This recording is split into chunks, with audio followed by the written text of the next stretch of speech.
And real quick, before I let you both go, something looking ahead at that you're both going to have to vote on, which is the Speaker of the House, Congresswoman-elect Bush. Will you vote for Nancy Pelosi as Speaker? What I'm going to do is make sure that the voices of the people of St. Louis are heard and that we have what we need. And so you'll find out then. That's not a yes. I'm working with my community. I'm working with my community. Okay. And Congressman-elect Bowman, will you vote for Nancy Pelosi as Speaker? So you will find out when my vote is tallied, and again, organizing with our community to figure out what's best.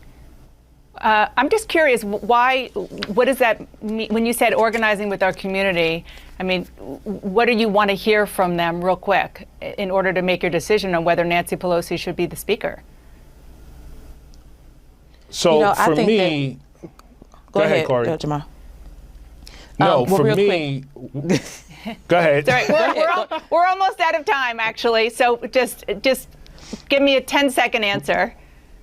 We got to bring H.R. 40 to the floor for a vote. We need reparations for the African-American community. We need a federal jobs guarantee. We need Medicare for all. Thank you. So that was CNN's Dana Bash, left absolutely speechless and flabbergasted, really, by Cori Bush and Jamal Bowman, two incoming progressive congresspeople, when they said they're not going to outright commit their vote to Nancy Pelosi for Speaker of the House. They were asked, will you keep Pelosi in as Speaker? And they wouldn't say yes. They wouldn't say no, but they basically said there are some things we want and there are some people we need to talk to, our constituents, the people at the grassroots, before we make that decision. And I think this is so important to see. One, it's important to see the media truly shocked and what shocks them. This shocked Dana Bash even more than Trump's insanity. The idea that two incoming rookies would take a brave stand against their own party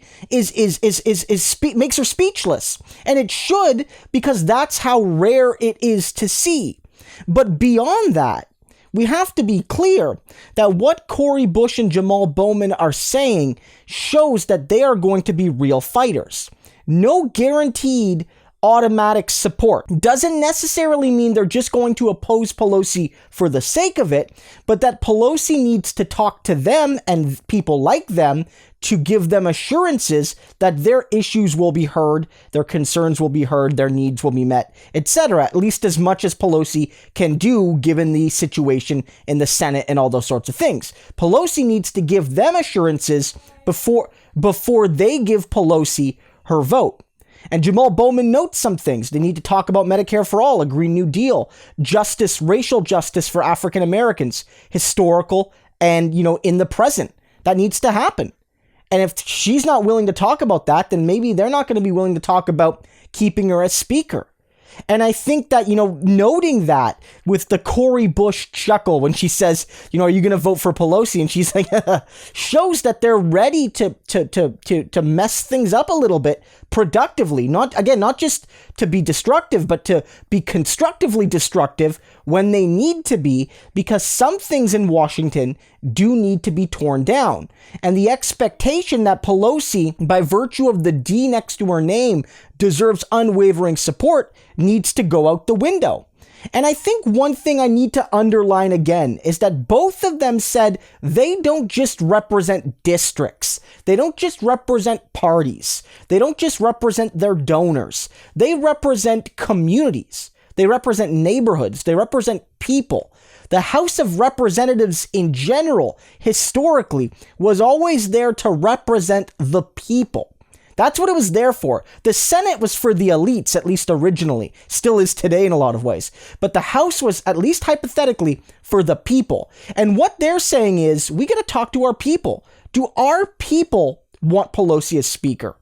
Do my people in their overwhelmingly diverse black working class districts, low income districts, do they want Pelosi as Speaker? Maybe they don't. Maybe they don't care. Maybe they do.